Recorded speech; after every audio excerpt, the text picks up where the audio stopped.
Minglaba. This is the weekly highlight news of Radio and UG. I'm James.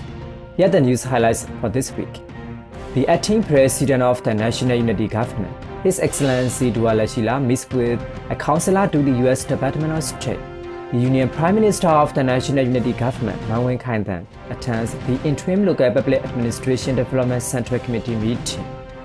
The National Unity Government provides 406.5 million checks to those who genuinely need humanitarian aid in March and other interesting news. These are the weekly news details. The acting president of the National Unity Government, His Excellency Duwa Lashi, along with the Union Minister for the Ministry of Foreign Affairs, Daw Zin Mar Aung, and cabinet members met with Derek Chollet, a counselor to the U.S. Department of State. The meeting took place on 11 April, according to a press release from the U.S. Department of State. Deputy Administrator Michael Schiffer from the United States Agency for International Development-USAID was present during the meeting. Derek Chollet, a counselor to the U.S. Department of State, said that the discussion focused on increasing local administrative capacity to provide humanitarian aid and public services. Last month, he also had meetings with 3 M.K3C ethnic alliance organizations. The Union Prime Minister of the National Unity Government, Win Khaing Thann, attended the Interim Local Public Administration Development Central Committee meeting on 11 April. At the meeting, the Union Prime Minister stressed that the demands of those facing life-threatening situations should be met to the greatest extent possible. He also stated that we would like to direct all levels of the government officials to protect the people who have trusted and relied on our government and, despite difficulties, have resisted the terrorist military council, as well as to provide as much assistance and support as possible to the people. The relevant ministries must cooperate to meet their requirements. We recognize that ministries must deal with funny challenges, but we must also satisfy the needs of the people who are facing life-threatening situations.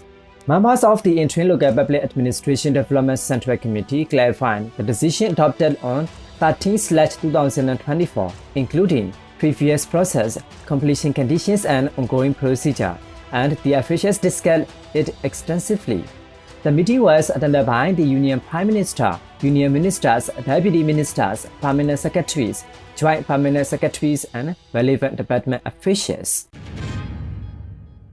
The Ministry of Foreign Affairs of the National Unity Government issued a statement on the appointment of the UN Secretary General's Special Envoy for Myanmar on 9 April.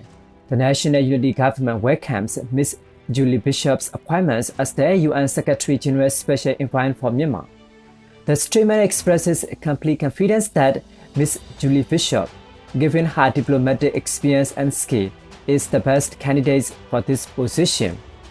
It is expected that they will carry out their duties as they see fit for the welfare of the Myanmar people. The National Unity Government will collaborate closely with the Special Envoy to establish a democratic federal union based on their democratic standards and values, which is the people of Myanmar's common goal.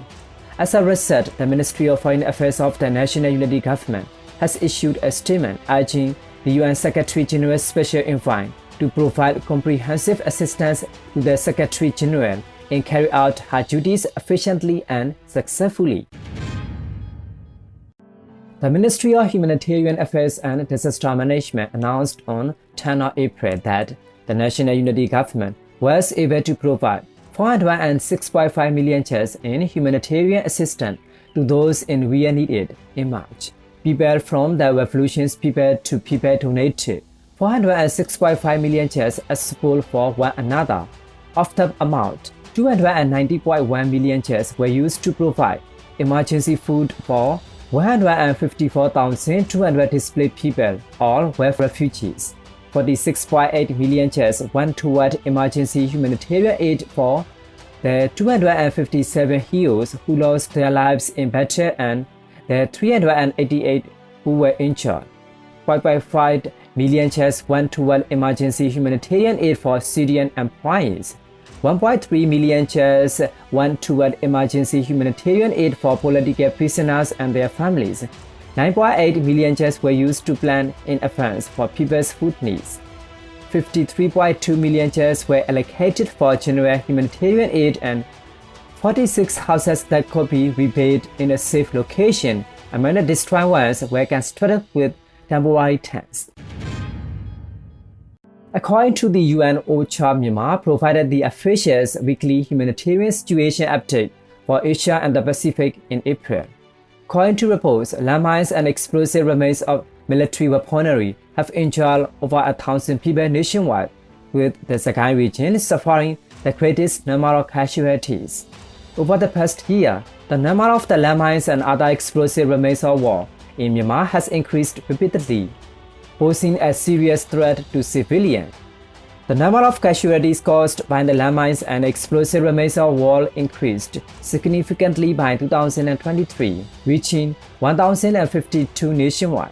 This represents a 270% compared to the 390 that recorded in 2022, which were the most since records began.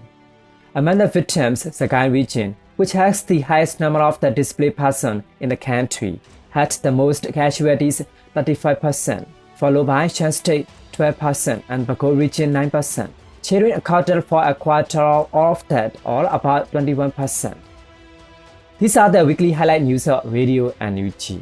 We will present more interesting weekly local news to you. Thanks for joining our news.